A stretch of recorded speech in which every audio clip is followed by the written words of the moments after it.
करणी सेना की केसरिया स्वाभिमान यात्रा सोनकच्छ नगर में निकाली गई। यात्रा में करणी सेना प्रदेश अध्यक्ष अनुराग प्रताप सिंह राघव भी हुए शामिल।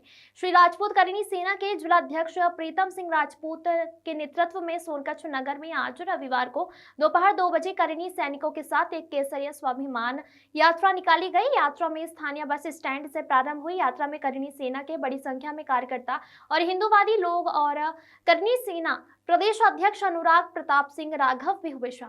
सोनकच्छ यात्रा में महाराणा प्रताप की प्रतिम पहुंची, जहां पर राणा प्रताप की मूर्ति का पूजन कर माल्यार्पण करने के बाद करणी सेना प्रदेश अध्यक्ष अनुराग प्रताप सिंह राघव ने सभा को संबोधित करते हुए कहा, सोनकच्छ आया बहुत सम्मान मिला, लेकिन मेरे सामने हिंदू सूरजवीर शिरोमणि महाराणा प्रताप ने जो अपने दोनों हाथों से लाखों शत्रुओं को परास्त कर दिया, उस योद्धा की पूरी मूर्ति आज तक सोनकच्छ में नहीं लगी है। जब अगली बार प्रताप जयंती आए तो सनातन समाज के सहयोग से यहाँ महाराणा प्रताप की घोड़े वाली मूर्ति लगनी चाहिए। मैं हिंदू जगाने का कार्य कर रहा हूँ, अगर नहीं जागेगा तो आज के जमाने में औरंगजेब जैसे लोग तुम पर राज करेंगे। जो हमारे पूर्वजों को माता बहनों ने दुर्गति देखी है, वो आज की पीढ़ी नहीं देख सकती है। इसलिए जातियों में मत बंटो। 15 मिनट के लिए प्रशासन हटा दिया तो हिंदुओं की दशा बुरी हो जाएगी, इसलिए जाति में मत बंटो। सोनकच्छ से रुपेश सिंह की रिपोर्ट।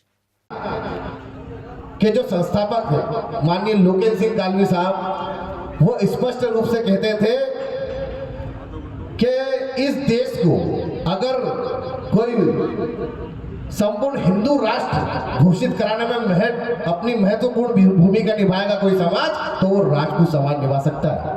उसके कि जिस योद्धा ने अपने हाथों से लाखों शत्रुओं को परास्त कर दिया, उस योद्धा की पूरी मूर्ति भी अभी तक सोनकच्छ में नहीं लगी है।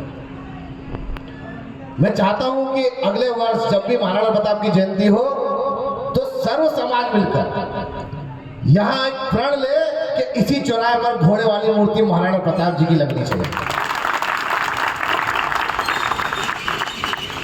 मैं अनुराग प्रताप सिंह राघव आप सबके बीच में अपने आप को गौरवान्वित को पीछे छोड़कर क्षत्रिय होने का धर्म निभा और सर्व समाज के साथ कंधे से कंधा मिलाकर खड़े हो। मैं सभी भाइयों को स्पष्ट रूप से कह देना चाहता हूं, जो महापुरुष है उनका इतिहास गौरवान्वित इतिहास बताता है कि 36 कौमों का भरोसा अगर किसी समाज पे था तो वो राजपूत समाज के साथ था। हर वर्ग का युवा खड़ा था तो वो राजपूत समाज के लिए लड़ा था। हमारे जितने भी महापुरुष हैं वो किसी जाति धर्म के नाम से नहीं जाने जाते हैं, वो महापुरुष के नाम से इसलिए जाने जाते हैं क्योंकि उन्होंने अपनी जाति को छोड़कर सर्वप्रथम हिंदुओं को रखा।